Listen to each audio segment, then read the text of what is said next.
Breaking news, Notre Dame's medieval roof structure has been lost. Just a part of the horrific devastation from the blaze that has been ravaging the cathedral. I want to show you again the first picture that we have from inside the cathedral.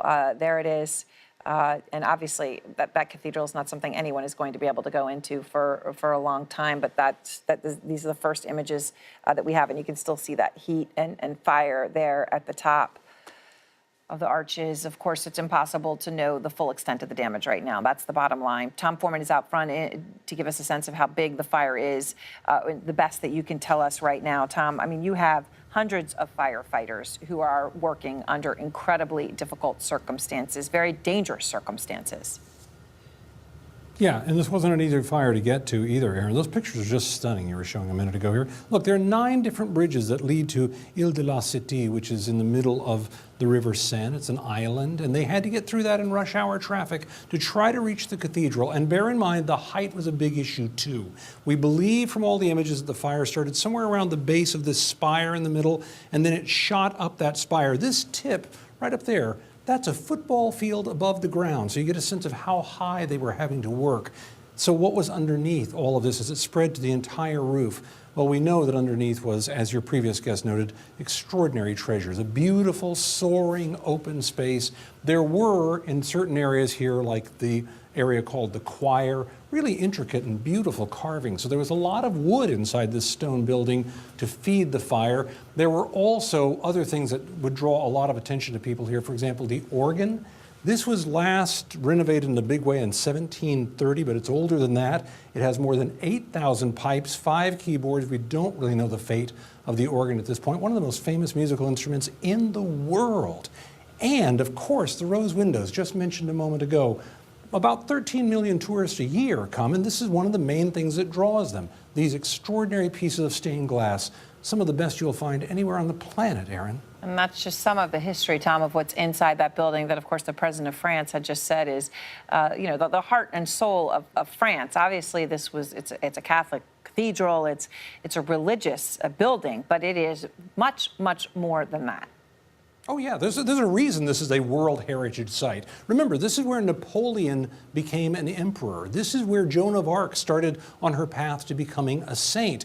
This is where so many giant world events, world wars, swirled around. And there are paintings, and there are drawings, and there are architectural plans that were all stored here.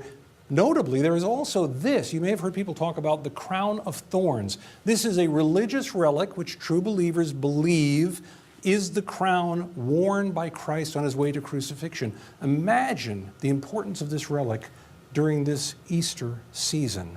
And beyond all that, there is still at least some positive news. As your guest mentioned, maybe things are being saved here. We know that more than a dozen priceless statues were removed as part of this renovation just last week, Aaron. So we have to hope for a lot more good news like that.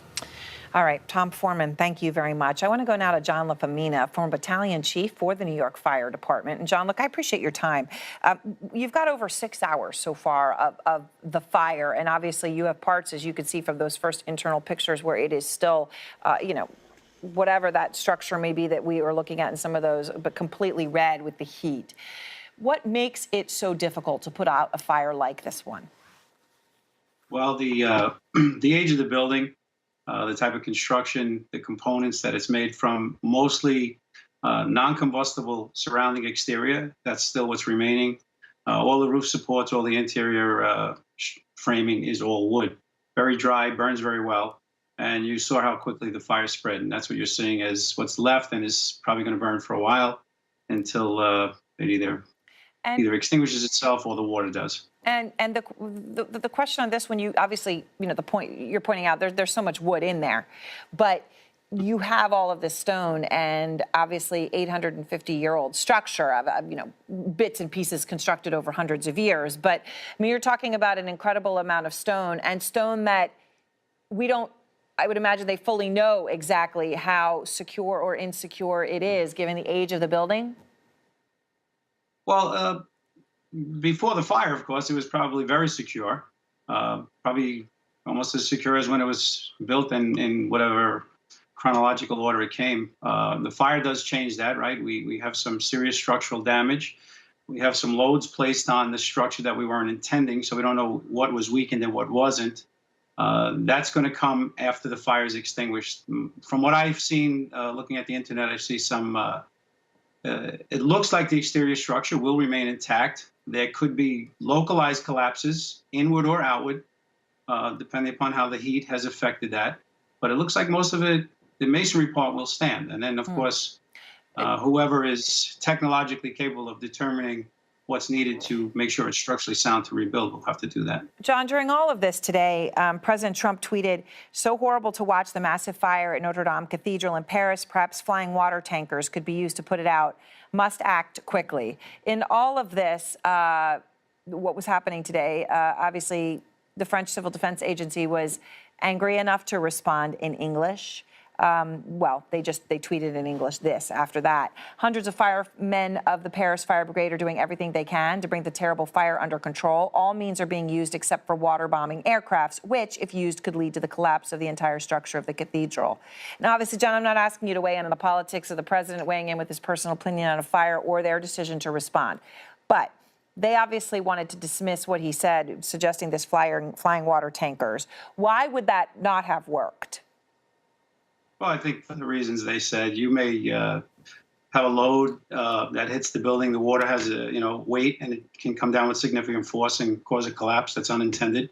That's not the traditional way in which we would fight a fire like this.